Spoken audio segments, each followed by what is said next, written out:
Hi everyone, so this is the first Q&A video for my Patreon. First of all, I want to say thank you so much for being a top tier patron. I really appreciate that you're here. So let's just get started with the Q&A. So I started the Patreon in February and patrons have kind of slowly been accumulating then, so I haven't really had an opportunity in the past to answer questions submitted by people. There weren't quite enough patrons to ask questions yet, but this month some people finally submitted questions. And I've also prepared a few kind of evergreen questions that I get sometimes. So this first question is from Andrew Wiskow. It is, do you have a favorite coffee spot near where you live? Why is it your favorite and what's your go-to drink? So I actually don't drink coffee for a number of reasons. I don't think it tastes good. It gives me really bad anxiety. Even sometimes black tea gives me anxiety. It's really annoying. Other confession is I'm actually not a big coffee shop writer person. Some writers really benefit from all of the noise surrounding them when they go to a coffee shop. It really helps them get into the world, and it's the total opposite for me. Like, I tried writing at a coffee shop a few times this year when I was pre-writing for this book that I'm writing now, and it was awful. I just couldn't focus. One time I just straight up had to give up and wait until I got home.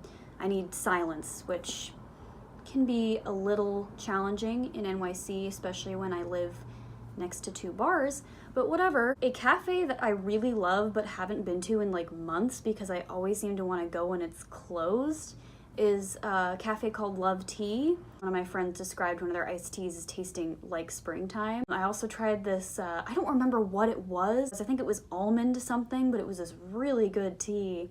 Okay, so our next question is also from Andrew Wiskow. It's, moving to New York was a big step. Do you have any regrets? I don't have any regrets about moving to New York. I hate to say I regret it because I'm in a good place now, actually.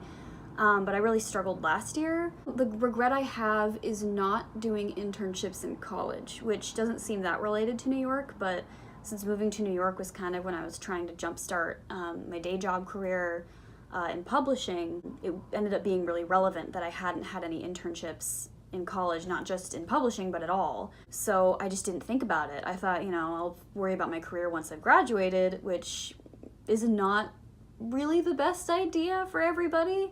I think college is a really good experience to have and you should love it while you're there and live in the moment and all that, and I certainly did that, but there is something to be said for planning ahead, which I thought I had. I moved to New York and wanted to get a publishing job and realized, oh, I really need to get internships, and a lot of the times internships are either unpaid or they earn minimum wage. This year, I'm finally in a good place. I have a good publishing job. Besides that, I really love it here. I feel a lot more at home here than I ever did in LA, and I really like being this close to the New York writing scene.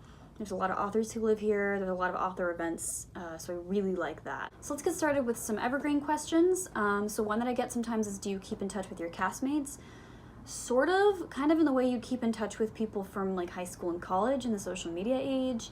Like some of us follow each other on various social media accounts, we'll like each other's posts. I haven't seen any of them in a really long time.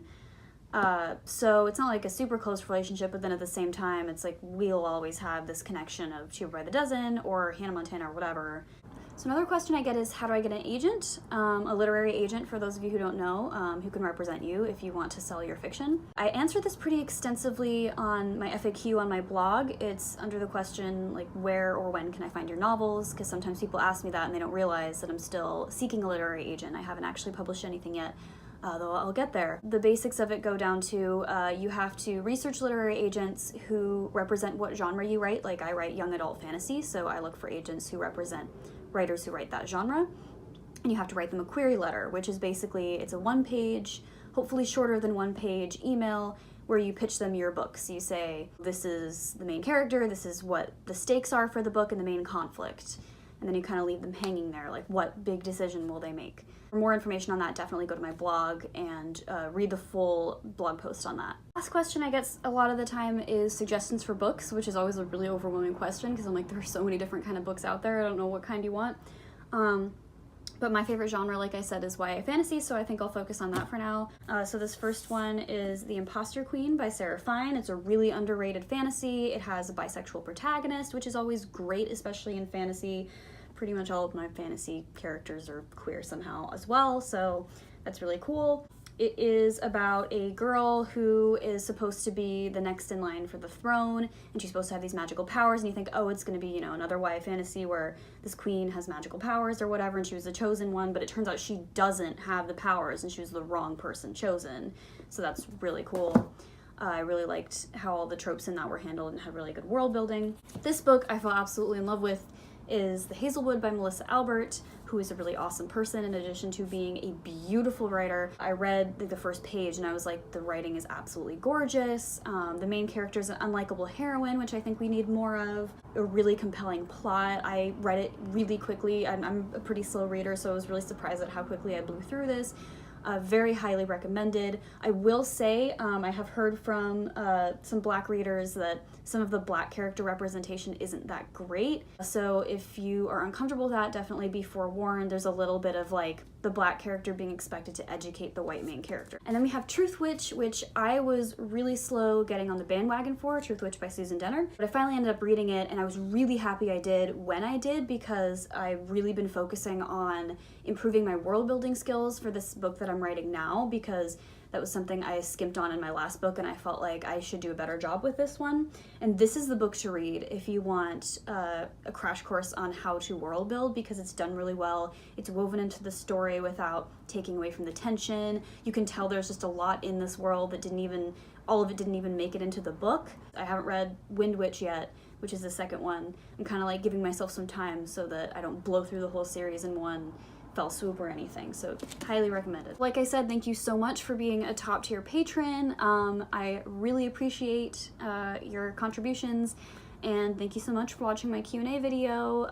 Be sure to submit Q&A videos for next month's, and I will see you then.